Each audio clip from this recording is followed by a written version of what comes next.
the channel. I got a special video for you today. In today's video, we're going to talk about how to improve your credit score by 100 points within a month. Yes, this is possible. This is something that I use in my life, so I can literally attest to it. When I have a low credit score, it's something that I was able to do, to substantially increase my credit standing. I have 7 simple strategies that you can implement today that will help you substantially boost your credit score. And so without further ado, let's get into it. The number one thing that you want to do is always make an on-time payment. Now I know this sounds pretty simple and a lot of people know about it. Well, yeah, a lot of people know about it, but not a lot of people go about it the right way. So making an on-time payment, because a late payment is the number one factor that affects your credit score. And so if you're going to make a late payment, it's important to communicate that with your creditor. People, the people who issue who issue you the credit card. You want to call them up and, let them know that you're going to make a late payment. Now, it might not make a difference with some people, but most of the time, if you're calling them ahead of time, they're willing to work with you. And now with the COVID pandemic, creditors are willing to help you out, just so that you can make a payment. So another thing you can do when you call them up, you can ask for extension. Say if your due date is in the middle of the month, you could possibly ask for the end of the month to make a payment. But you always want to communicate. And another thing is, like, you want to let them know that is it possible that they don't report that late payment to the credit agency. And so that's the number one strategy you want to do. Communicate with your creditor as well. But making an on-time payment is so vital of boosting your credit score. Number two, you want to make small, frequent payments, multiple payments within a month. This strategy is pretty effective. Say, for example, your total balance by every month is say $400 or $500. By making, like, say, $100 payment, every 2 weeks or every week or so, will help you to alleviate that stress at the end of the month to pay that $500, because what that does now is it decrease your total amount that you have to pay at the end. So making multiple small payments within the your balanced time frame is very vital. It's a simple strategies, but if you use it correctly, it can work towards it can help you out substantially, and that will help you to keep you in good credit standing, and it will help to boost your credit score. The next thing you want to do, you want to review your credit score often.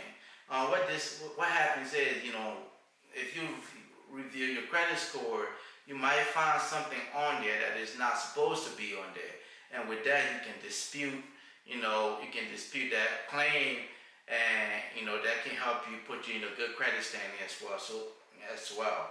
For example, say you made you made on-time payment for a certain period of time, but you check your credit score and all of a sudden it said that you make a late payment. Now you can dispute that, and the creditors, the credit reporting agency are very good at investigating disputes and claims, and they usually do that within like a 30-day time frame, and they will find out what went wrong, and they can take that off your credit score if anything were wrongly put on your credit score. And that alone can help you keep your credit in good standing. And of course, once your credit is in good standing, it's going to boost your credit score up. And so you want to make sure you do frequent review of your credit score. Another thing you want to do, you want to ask for what they call a higher limit. And so what happens is it's something they call credit utilization. Basically, credit utilization is where this is how the creditor judge if you're responsible with the money that they're giving you.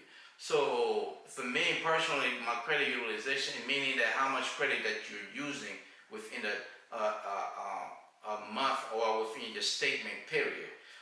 So For me personally, typically they tell you to use like anything below 30% or so. But for me personally, I like to use anything between 10 to 15%. Nothing above 20%. And so it keep my credit score, it keep my credit in good standing, you know. But if you request a higher credit limit, what that does is now it gives you more money at your disposal. But what that is now, say you were using $500 a month on your credit card that was maybe $3,000. Now you're using that same $400, well, that same $500 for a credit limit that is now $6,000. So now you're in good standing. You're using the same amount of money, but you have a total bigger balance. So that way your credit utilization is not higher; it's still low, and because you have a higher credit limit. And when you call to get a higher credit limit, you want to make sure that you let your creditor know that you want them to do a hard inquiry. Because what happened is when you call, they're going to do a credit check, of course. So if anytime you do a credit check, that's an inquiry that goes on your credit score, and it usually will bring your credit score down. We don't want this, and this is why we want to call them up and say, listen, I want a higher limit. But I want you to do a soft inquiry. Now, a soft inquiry versus a hard inquiry. A soft inquiry is, your credit score will go down maybe 2 to 3 points, or maybe 5 points the most, and it's low impact on your credit score. But a hard inquiry, it stays on for years. I think it's 7 years to be exact, or so. So it takes time to get off. Your credit report, and so you always want to make sure you call them up, ask for a soft inquiry, and most creditors are willing to work with you if you just communicate with them, and so you want to do that. The next one you want to be an authorized user. Now this is very vital. Being an authorized user can, to me, in my opinion, is the biggest thing that actually can boost your credit score up substantially. The first thing you want to do is find someone, it could be a friend, a family member who is in good credit standing, someone who is willing to help you out. And all you have to do is just give them your information, and they're going to add you to their account, and you'll be an authorized user. Now, being an authorized user don't necessarily mean that you have to, you will be issued a card, but you don't have to use that card. You don't have to purchase anything. And the card holder, which could be your friend or a family member, doesn't necessarily have to give you that card.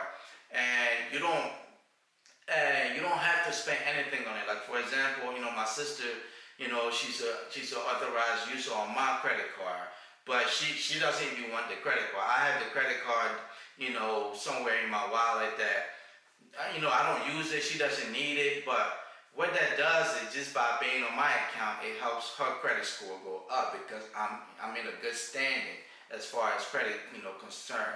I make on-time payment on that account, and so therefore it affects her in a positive way. And so you want to ask for to be an authorized user is very important. So strategy number 6. What you want to do is get what they call a cash secured card. And this card typically is used for those who basically don't have credit, who are trying to actually establish your credit. But also, what you can do is, with this card, basically you'll have to deposit a certain amount of your own money, and then they give you the card of the same amount of money that you deposit. So for example, if you deposited $300, they will give you a credit limit of $300 on that card. And what happens is basically the creditors are telling you that they're trying to, earn your trust. They're trying to see how you use money responsibly, and basically this is building a relationship of you being responsible and they trusting you enough to give you more money after that. And so once you continue that and you stay in good standing continuously, and after a while you'll get a regular credit card where you don't have to deposit money anymore. And so that's another thing that you can throw in there that will keep your credit in good standing. At least if you don't have credit, we establish your credit to that point. But yeah, these were this strategy is pretty simple. Um, you can use it. Essentially, it's like using a debit card. But of course, we all know using a debit card doesn't build your credit, and a lot of people, tends to use their debit card a lot. But at the end of the day, using a debit card doesn't build your credit. So you want to use your credit card more, but responsibly. And that's the whole goal of this video, just to help people out understand the differences between just just how to build your credit and how to be responsible financially. It's very important. And the last step, the last strategy I want to give you here is you want to make sure if you have an older account, like say for example, you have an account that's like 4 or 5 years old, or maybe less than that, or 3 years old. You want to keep that open because closing an older account will affect your credit in a negative way. So, even if you're not using this credit card, once in a while, it's okay to put something on it, like use it for gas, or if you go to Starbucks, you want to buy some coffee, use that card. Put small bill on it, but do not close your older account because it's impact you in a negative way. And so these strategies are being tested. I can attest to them personally. I use them when my credit score was in like, at the bottom of the Chesapeake. I use this strategy to be in a good credit standing. And so these are simple strategies that you can implement. The key is to make sure that you start right away. I know this sounds simple, but if you follow them up and you implement them, you can see your credit score jump substantially, as much as 100 points within a month. And so I made this video just to maybe somebody out there who may be going through a credit problem, and so they need these strategies to get in a good credit standing. And so with that, I would say thank you for watching the video. I appreciate your support. If you would just hit the like button and subscribe to the channel. If you have anything, this channel is about personal development as well. So comment below if you have anything that pertaining to personal development that you want me to touch base on. And if I have time, I will just visit that and do a little research on it and see if I can make a video on that, just to educate a lot of people who might need it. And with that, I'll say thank you for your support, and I'll see you in the next video.